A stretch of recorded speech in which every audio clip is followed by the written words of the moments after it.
नमस्कार, मैं हूं अनीश और आप सभी का आज के इस सेशन में स्वागत है। आज मैं एक ऐसी कहानी लेकर आई हूं जिसे आपने नहीं सुना होगा।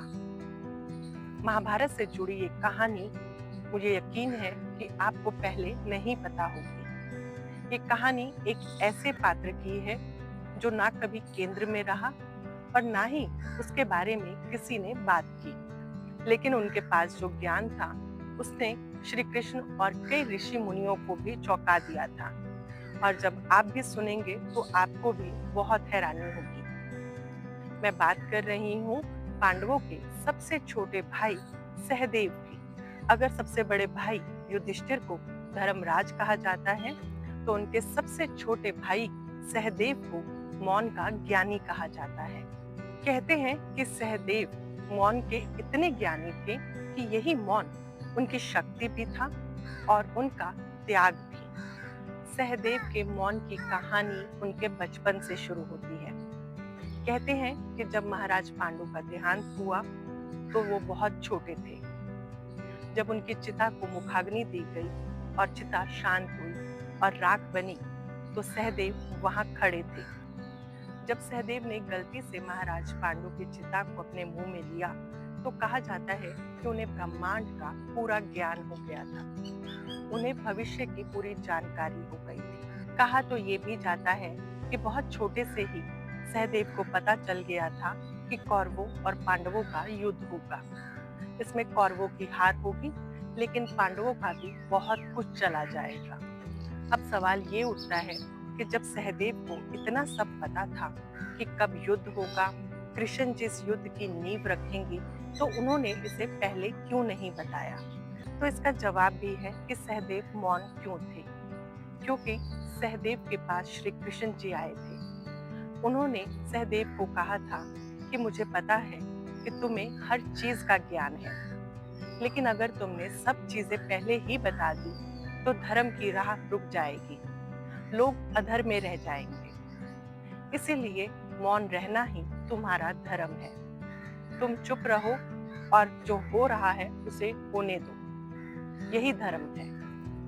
इसीलिए सहदेव हमेशा मौन रहे। उन्होंने कभी भी कुछ नहीं कहा और ना ही वो इस पूरे महाभारत में केंद्र बने। सोचिए कितना मुश्किल रहा होगा सहदेव के लिए। सब कुछ पता होने के बाद भी वो चुप थे। निर्दोषों की जान जा रही थी, भाइयों की चिता जल रही थी, पूरी धरती रक्त रंजित थी।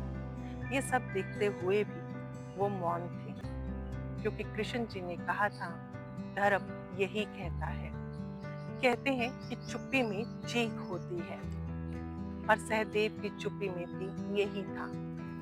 उसमें भाई की वेदना थी, गुरु का ज्ञान था और ऋषियों का संयम था।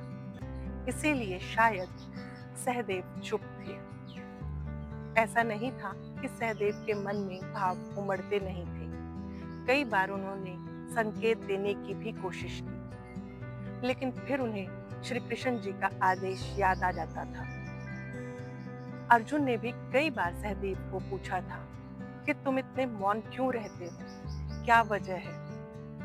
सहदेव मुस्कुरा देते थे, लेकिन कभी कुछ कहा नहीं। महाभारत के युद्ध में जब अभिमन्यु की मृत्यु हुई और द्रौपदी बहुत रोई, तो सहदेव का मौन और गहरा गया, क्योंकि उन्हें सब पता था। इसके बावजूद वो अभिमन्यु को बचा नहीं सके। अगर वक्त से पहले वो हर चीज बता देते, तो महाभारत का ये धर्म युद्ध ना रहता। शायद लोग इसे फिर धर्म युद्ध ना कह पाते।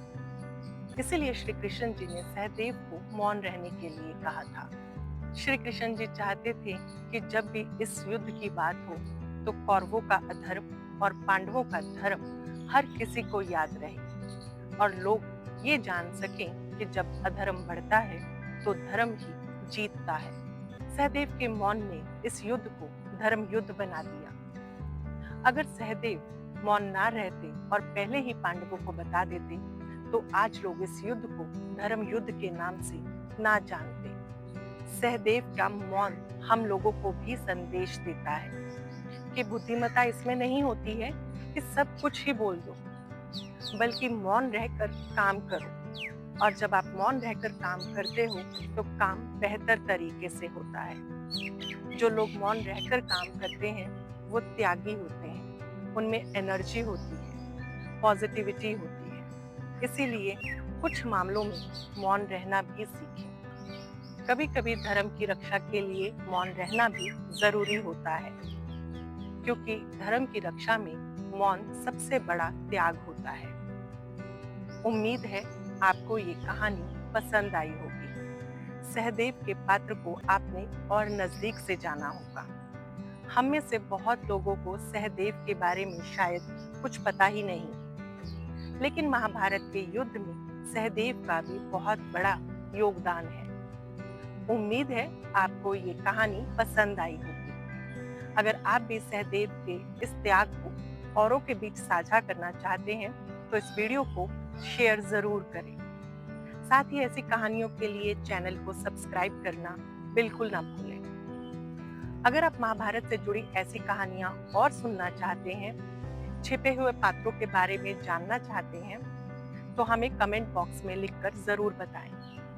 मैं ऐसी कहानियां लेकर आऊंगी। खुश रहें, स्वस्थ रहें। मन और दिमाग को शांत रखने के लिए मेडिटेशन और योगा जरूर करें। जय श्री कृष्णा।